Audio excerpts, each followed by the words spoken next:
Final game of the third week of the Six Nations sees Italy host Ireland.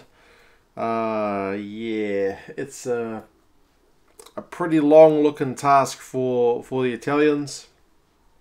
The competition's kind of started as expected for them. They are 2 losses. The Irish, on the other hand, are looking to, I suppose, build on that win over Scotland after that pretty disappointing opening weekend. And yeah, I would say look for a bonus point here to, I guess, put themselves back in the race. And from an Irish point of view, you'd be kind of putting your fingers crossed that that Wales win, and then set up a potential big final week with Wales in that trip to Cardiff. But hey, we've still got to get through this week first. There's still a job to be done. And I'll have a look at the teams. I'll put them in the description so you guys can have a look. There's not that many changes, to be fair. I suppose, like, for Ireland anyway, there was a potential for a big switch, kind of like what Warren Gatland did with Wales. I think they changed 10. Joe Schmidt's not doing that. He's kept it relatively stable with only a handful of changes, some key men still in those same positions. So I guess trying to keep that continuity and go one better than Wales did in terms of picking up that bonus point. So I'll start with the Italians because they are hosting the game. It's a very similar backline to what we've seen. The only change is Tebaldi in at number 9. I think he's supposed to be the guy, but he's been injured for the first couple of weeks, so it's good to see him back. Outside him is still Allan, Morisi, Campagnaro, Padovani and Esposito on the wings, and Hayward continues on at fullback. So it's a pretty stable lineup there for Conor O'Shea's men. There are a few changes in the forward pack. Lovotti comes in for Quaglio at loosehead. Ghiraldini continues on at number 2. He is captain in the absence of Sergio Parisse because he is not available.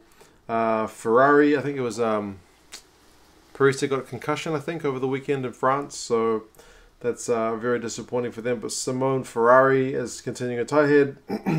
Ruzza is in the second row ahead of Sisi. Dean Budd continues on.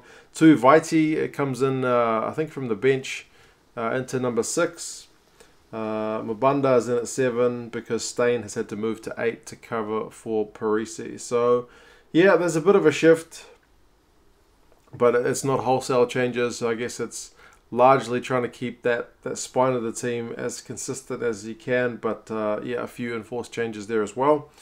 For Ireland, the backline is exactly the same as it was against Scotland, so it's Murray, Sexton, Archie and Farrell from 9, 10 and the halves through to the midfield, and then Stockdale and Earls continue on the wings with Carney at 15. So that's a pretty top-notch looking Irish backline. There are a few changes in the forward pack though. Kilcoyne comes in for Healy, Cronin comes in for Best, Furlong continues on at 3, Delane comes in for James Ryan, Quinrue continues on alongside him, O'Mahony, O'Brien continue on at 6 and 7, and Geordie Murphy comes in for Conan at number 8. So not wholesale changes by any means. It's largely stable, trying to keep a bit of continuity there to pick up a win. And a win is what they should be getting. I mean, realistically, the last 5 times these teams have met, it's been 5-0 to Ireland. And when you look at the scoreline, it's been pretty messy for the Italians. The average score over the last 5 games is Ireland 49, Italy 12, which is, yeah, I think there was only one game among those 5 that was even reasonably close, and I think that was the oldest of the 5 games. The last time Italy got a victory over Ireland, it was in Rome, and that was 2013. A lot has changed since then. You just got to look at kind of Ireland's position on the world rankings to see the steps that they've made. So yeah, everything's against the Italians for this one, although they are at home. So there's that. The bookies have got Ireland by 29 points. So it doesn't get much more emphatic than that in terms of, I know it's not a prediction, it's just kind of punting, but still, 29 points is pretty emphatic. And you'd say Ireland need to do that. They need to get that bonus point. They're in 4th at the minute on 4 points. Italy is 6th on none. So, yeah. Ireland for a bonus point win. is the favoured in terms of odds, and in terms of what they need to do. That makes sense. For Italy, damage reduction, probably the story of the game. I know no team goes in with the strategy to reduce the scoreline, but realistically, that's probably where they're at. If they could get a bonus point, you would count it almost like a win.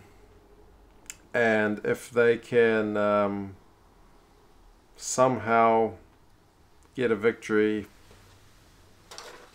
I don't know, it'd be one of the upsets of the decade, if not longer. But hey, Ireland's still got to do a job here. They need to have that winning mentality. They can't afford to take it easy.